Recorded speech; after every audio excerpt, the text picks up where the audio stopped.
What's up, Weekend Warriors? Yes, I'm recording on my birthday. What does the commish want for his birthday? He wants a fantasy win. Welcome to Week 10.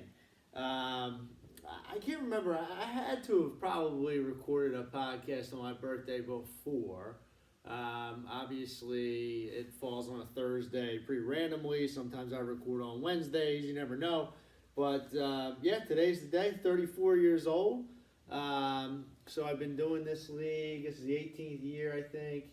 So I've been doing this league since I was 16. Holy crap. That's a long time. I just did that math on the fly. It took me way too long. But in any event, welcome, guys, to the podcast. And what I'm happy to say in this week's podcast is another thing I haven't been able to say for a while, a clean sweep of the board for the commissioner last week. What does that mean? That means 2-0 in my NFL picks, 3-1 in my last 4 NFL picks, and I'm 2-0 in my last 2 Thursday night picks, the Thursday Night King. I think he's probably, Balone told me that he's not back until he wins 3 in a row, which, maybe a little harsh, whatever. I mean, I'm 6-12 on the season now after 2-0 last week. So I had the Chiefs minus 1.5. That was easy. They killed Miami. Then Miami came back a little bit, but they won by 7. And then I had the under on Thursday Night Football, and that hit. That cashed. I had under 37. And that game was not very good. So 2-0, 6-12 on the season, and then why did I say clean sweep? Because I was 5-0 on my fantasy picks, which that's really nothing new. I've been very, very good, extremely good, maybe the best year ever. It helps that I pick myself to win every week, I guess, and I'm 8-2, 7-2. So long story short, I had Jake over Kevin. That was the guarantee of the week. Jake said must win. I said guaranteed win. He handled Kevin easily. I had Brett over Terry, and I said it was going to be a blowout, and Brett was the highest scorer of the week. I don't think I can get that anymore, right? Good job for Brett with his Texans and Tank Dell and Stroud combining for 7 touchdowns. Brett kind of getting his swag back. We'll talk about that in a second. Chris T over Valone.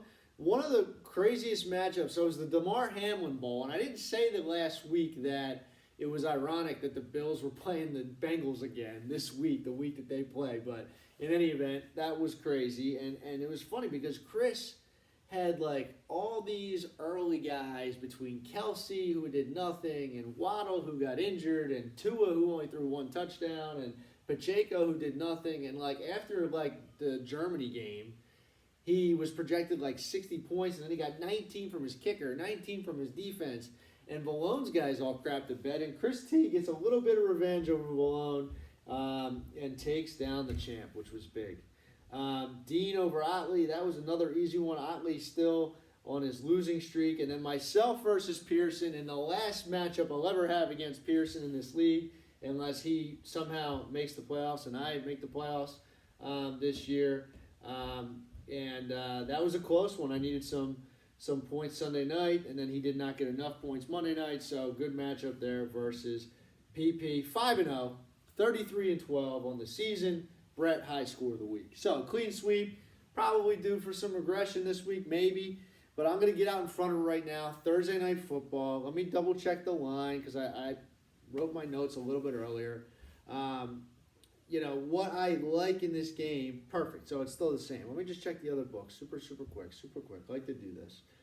You always want to get the best line possible when you're betting these games. So, and I recommend that you do hunt around. Look at that. It's a half-point difference. So I'm going to take Panthers plus 3.5. A team as bad as the Bears should never be giving points, even at home. And I know Carolina's been bad. But to me, you flip a coin and either team wins this game. I'm taking the 3.5 points tonight, and there's no other reasoning than that. I think people go on and are like, let's take the home team favorites, and I'm taking Carolina. Got to be a little different sometimes. My other pick will wait, so we'll see. If I win on the Panthers, I feel like the king is officially back. If I lose, it's nothing new. So, nothing really crazy to report on the wire this week. Another kind of down week for pickup. So we'll review the standings. Three teams are on a 3-game winning streak or more.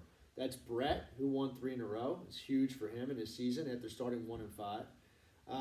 Dean, 6-3. He's won 4 in a row and is skyrocketing up the rankings. And then myself has won 3 in a row, which has been nice. So I have sole possession of first place. Terry and Jake and Dean all at 6-3.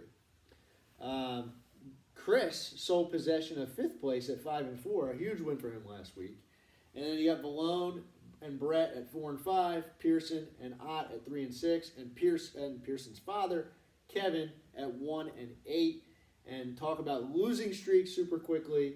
You have a 2-game losing streak for Kevin. You have a 4-game losing streak for Pearson. And you have a 5-game losing streak for Ott.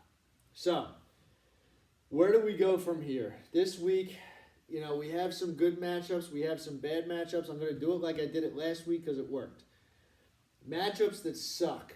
What matchup sucks more than born loser, deadbeat dad versus Pearson's father? We got a 3-5 team versus a 3-6 team versus a 1-8 team. These teams are combined to win 4 games. Now, Kevin, I said a couple weeks ago that his team was looking the best it has had in weeks. Last week, no Jalen Hurts. Last week he had Jalen Hurts. This week, no Jalen Hurts and Devonta Smith. So let's just look how many points he scored last week. 71. The week before, he scored 127 versus me. The week before that, he scored 121. He's back to 71. This week, somehow, and I'm not sure, he might do some tinkering in his lineup. He's got some guys he needs to potentially put in, but he's projected right now 66. That'll bump up probably to about 85, but just one of the worst lineups I've seen in a while. And without Devonta Smith and Jalen Hurts, that's probably his 2 best players. He does get Gibbs back, but, a banged-up Osborne. He's got Gallup in his lineup. Kyle Pitts, A.J. Dillon. Just not a lot of good things to say about this team. Pearson on the other side, and I really do think at this point Kevin's probably going to come in last. I know Pearson and Ott are really trying hard, but Kev just, I know he'll get Hurts and Smith back off a bye, but dear Lord, this team is struggling big time right now. Pearson on the other side has been scrappy. He's been picking up some players and making some good starts. Got Sam Howell, who's been good. Finally, he's got right at this moment Christian Watson on the bench. He's been abysmal. That trade unfortunately did not work out for him. But Rachaad White and Derrick Henry, 2 very solid players. Henry always a threat to score a touchdown. He's running back 5. White, the running back 17, but he's been playing better as of late. Garrett Wilson still super, super relevant. Cooper, very good, had 100 yards, I think about 130 yards last week. And then he still has Sam Laporta. So just, listen, the players on this team for Pearson are just extremely better than Kev's team right now. And I'd be silly to bet on Kevin. I'm taking Pearson to get his 4th win of the year. And it matters. I mean, listen, he would probably count himself out and maybe he'd be right to do that, but he's going to get pretty much a free square this week if he can take care of business versus Kev. The guys around him continue to lose, and he might be in the hunt. So Pearson over Kevin. And just let me say one more thing. This is a huge rivalry in this league. These 2 teams, I think it was 3 years ago, because Malone won last year, I won the year before. I think Pearson, he won the year prior to that. Played Kev in the finals and knocked him on. Those guys were like, the top teams butting heads, and things changed quickly. But I know it's a blast from the past for these 2 teams to play here in Week 10. So anyway, moving on. Probably spent too much time on that matchup. But in any event, Dean and Brett. And this is a really big matchup because Brett's fighting for his life. He's on record saying he can't have another loss. I'm on record saying that Dean's team is fully on the rise. Kind of started out a little rocky, but a lot of guys that I think are primed for big second halves. I don't have to repeat myself, but Lamb, I said it last week, he had 190, no touchdowns, but 190 yards. And Burrow, 350 and 2. Like, come on, these guys are getting hot. ETN back off the bye. Solid receivers for Dean. He's got Thielen tonight against Chicago. He should have a nice game. Dalton Kincaid, another huge second half guy with knocks out, a great pickup by Dean. He also has Hawkinson. He's got some tight ends to play with. So the one thing he does lose is quarterback depth without Cousins, and my dad likes to have a good backup quarterback, so he'll struggle there. What can you say about Brett? Had made a lot of bad lineup decisions early in the season, and now the combination of Stroud and Dell has been elite. Mixon's playing better. Barkley, not the best, but he's going to potentially be a candidate for 35 carries at this rate every game with that 19-20 offense being installed with Danny DeVito at quarterback. Hopkins looks re-energized with Will Levis. Deontay Johnson is back. Brett's team is very good. This one's tough for me. I really think that Dean's team is very, very good. It could be a top 3 team. It probably is, even though he sits at 4th place right now. Just well-rounded, a lot of firepower, good mixture of safety. I think Brett kind of blew his load last week and now might come back down to earth. I don't think a loss eliminates Brett. I disagree with him. I think if he loses this week, he's going to have to win out. I think Dean takes care of business and puts a damper on things for Brett this week. That's just what I think, and I'm sticking with it. So, moving on to another matchup. 2 guys that started out as rivals in this league. Otley, I think, was looking for a Rich Dot replacement founded in the champion Valone. Otley, a guy very vocal, usually has his power rankings, talks a lot of smack. When you go on a 5-game losing streak, it's tough to talk smack. So he was 3-1, and now he's 3-6. It's just a brutal stretch here for Ott. Why is it happening?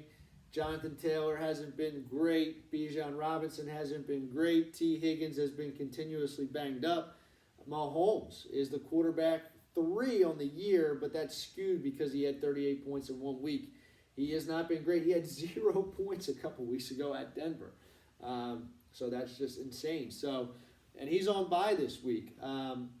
Otley has a lot of players that are good that just aren't great. Throw Ridley into that mix. After the first week, he went off, and then he's been pretty quiet. So on the other side, Valone, definitely not one of his best teams. He texted me Monday saying, turns out all his teams are garbage.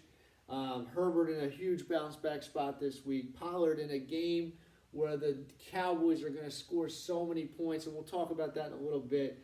But Pollard against the Giants, if not now, when? If not now, never. Stevenson playing better. Chase, after a down game, I know he's got a back problem. I think he's going to play. Olave coming on.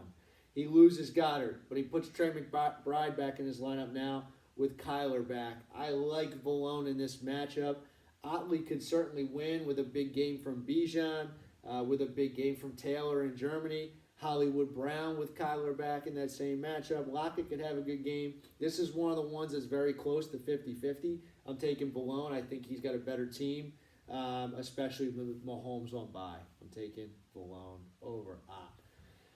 That brings me to the matchup of the week, and this is a no-brainer matchup of the week. It's Terry versus Jake, 2 teams that are 6-3, sitting at 2nd and 3rd right now. A lot of teams in the hunt, including myself, are fortunate and glad that one of these teams will have to lose this week, hopefully, and not tie. But Terry, we talked about it, and his team had kind of been trending down, and last week he was at his rock bottom, and I knew Brett was going to take care of business. But this week, holy crap, he's reinvigorated. Amon-Ra, back off a bye. Debo, back off a bye and off injury report. He's back in his lineup. Addison gets Josh Dobbs, who looked amazing last week. We don't even have time to talk about that. And then David Montgomery back off the shelf, practicing in full. Christian McCaffrey off a bye. Otley has a brand new team. Josh Allen at home in a bounce back spot against Denver. Jake has said that this is another must win for him. I think that that's a mistake to say that.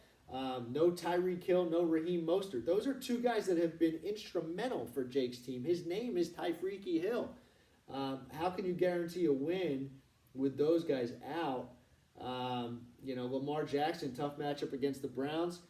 James Conner back, first game back. Jones has been struggling. He's at Pittsburgh. Devontae Adams, not been himself. He has not scored 10 points or more since week 4. 5 consecutive games, 6, 3, 8.5, 1.5, 5. Now with a backup quarterback against Sauce Gardner. No thank you. He's going to have a tough game. This is an easy one. Terry bounces back. Jake has a good team. He'll get his Dolphins back next week. This is not his week. I'm taking Terry to get back on track and put the league on notice that he's been kind of falling out of favor, and he's going to get a win this week. That brings me to me versus Chris, a rivalry that has been passed down for this league for a long time. And I should have mentioned off the jump, but I'll mention it now. This was the week 1 matchup. Whoever you played week 1, you're playing again right now in week 10. And I did take care of business against Chris in the first week. And this week, I'll be honest, I'm a little fortunate.